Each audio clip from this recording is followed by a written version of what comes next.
Hey, welcome. I'm Tom Neiman. Thanks for checking out my video. Today, we're going to provide a 10-minute book brief on The Creative Act, A Way of Being by Rubin. This is a fantastic book, over 400 pages, chock filled with insights, really intending to provide motivation and help us sustain focus as creative people. The Creative Act, A Way of Being by Rubin really is a philosophy book that happens to focus on the development and maintenance of a creative life.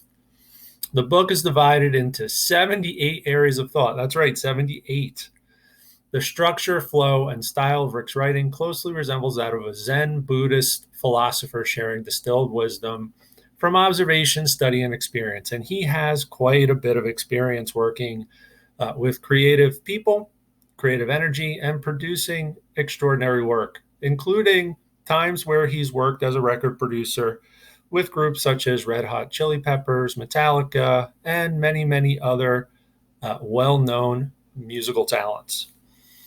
Now, the 78 areas of thought are going to be really difficult to recap all of them in 10 minutes, so we're going to run through them pretty quickly. They include 1, everybody is a creator. 2, tuning in. 3, the source of creativity. Interesting section. The source is a key area of thought within this book that threads its way throughout. 4, awareness. 5, the vessel and the filter. 6, the unseen. 7, look for clues. 8, practice submerge. 9, the great works. 10, nature as teacher. 11, nothing is static. 12, look inward. 13, memories and the subconscious. 14, it's always there. 15, setting.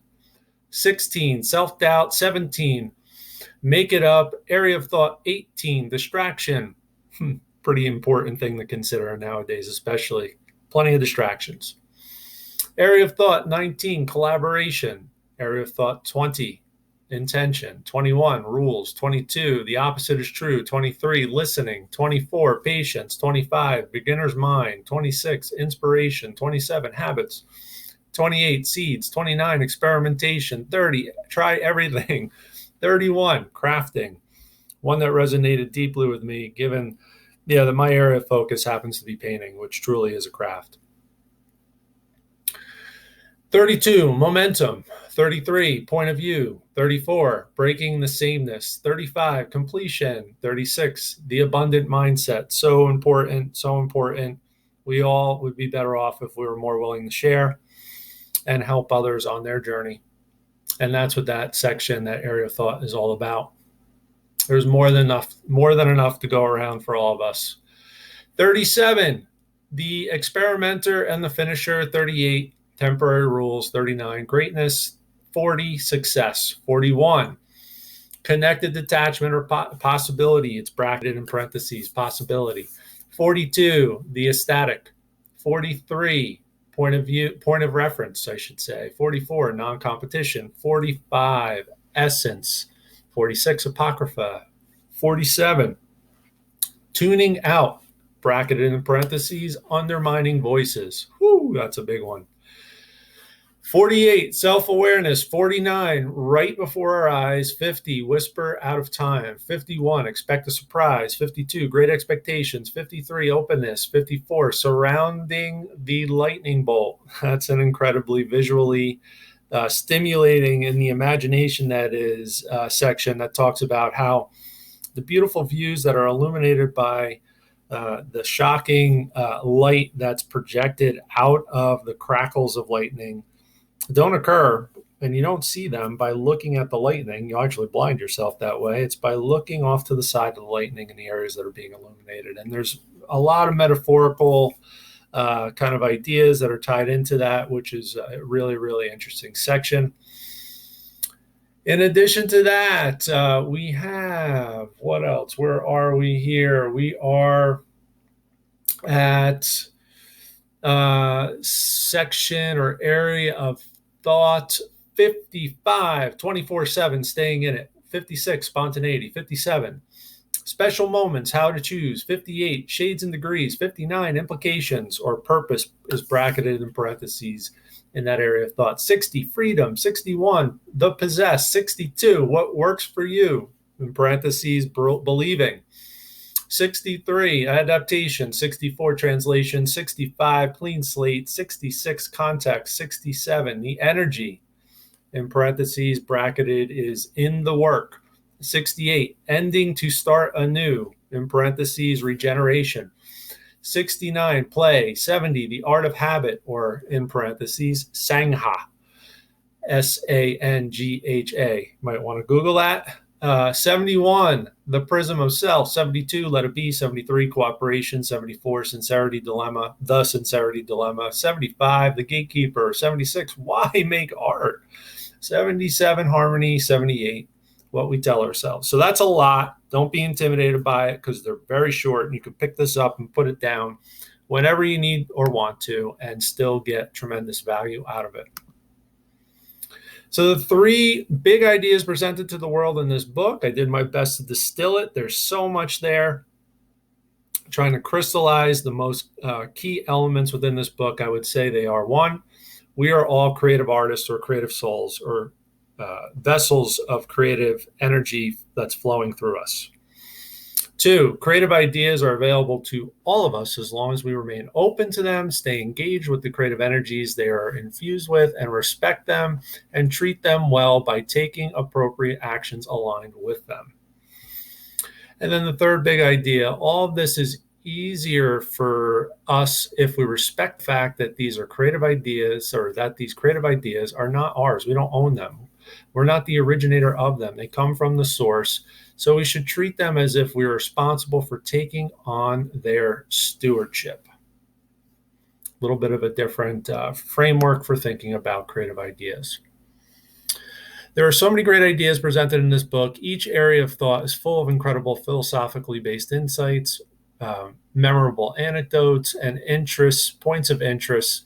Keeping the book brief is a real big challenge. So in the interest of doing that, I'm simply going to list some of my favorite quotes throughout the book. And these alone by themselves offer great insights into what the book is all about. And I did my best to kind of keep them in the order of the areas of thought as they're presented in the book. First, quote, creativity is not a rare ability. It is not difficult to access. Creativity is a fundamental aspect of being human. It is our birthright, and it is for all of us. Second, to live as an artist is a way of being in the world, a way of perceiving, a practice of paying attention, refining our sensitivity to tune in to the more subtle notes, looking for what draws us in and what pushes us away, noticing what feelings arise and where they lead. Third, in a great unfolding, ideas, thoughts, themes, songs, and other works of art exist in the ether and ripen on schedule, ready to find expression in the physical world. Moving on. As an artist, it's our job to draw down this information, transmute it, and share it. We are all translators for the messages the universe is broadcasting. And then he goes on to say, and these are all Rick's words, largely synthesized from, I'm sure, his readings and experiences working with creatives. Some of them seem like they very well could be paraphrasing, Zen Buddhism philosophical text in some instances. So how do we pick up a signal that can either be heard or defined? The answer is not to look for it, nor do we attempt to predict or analyze our way into it. Instead, we create an open space that allows it. A space so free of the normal overpacked conditions of our minds that it functions as a vacuum, drawing down the ideas that the universe is making available. It goes on to say, artists who are able to continually make great works throughout their lives often manage to preserve these childlike qualities. Practicing a way that allows you to see the world through uncorrupted, innocent eyes can free you to act in concert with the universe's timetable. Really, really incredible thoughts. Coming down the home stretch, I think we have 3 more pages of quotes. This might run a little bit longer than 10 minutes. Hopefully you'll forgive me. There's a time for certain ideas to arrive, and they find a way to express themselves through us. Also, it may be helpful to think of source as a cloud. Clouds never truly disappear. They change form, They turn into rain and become part of the ocean, then they evaporate and return to being clouds. The same is true of art. Art is a circulation of energetic ideas. What makes them appear is that they're combining differently each time they come back. No two clouds are the same. This is why when we are struck by a new piece of art, it can resonate on a deeper level. Perhaps this is the familiar coming back to us in an unfamiliar form. Or maybe it is something unknown that we didn't realize we were looking for. A missing piece of the puzzle that has no end. So I know a lot of this is kind of woo-woo, a little out there, but if you read the book and you work your way through each section or area of thought, trust me, it's going to make sense. The gift of awareness allows us to notice what's going on around and inside ourselves in the present moment, and to do so without attachment or involvement. We may observe bodily sensations, passing thoughts and feelings, sounds and visual cues, smells and tastes. Through a detached noticing, awareness allows an observed flower to reveal more of itself without our intervention. This is true of all things. Awareness is not a state you force. There is little effort involved. Although persistence is key, it is something you can actively allow to happen. It is a presence with and an acceptance of what is happening in the eternal now. The ability to look deeply is the root of creativity, to see past the ordinary and the mundane and to get to what might otherwise be invisible. Finally, on this card, living life as an artist is a practice. You are either engaging in the practice or you're not.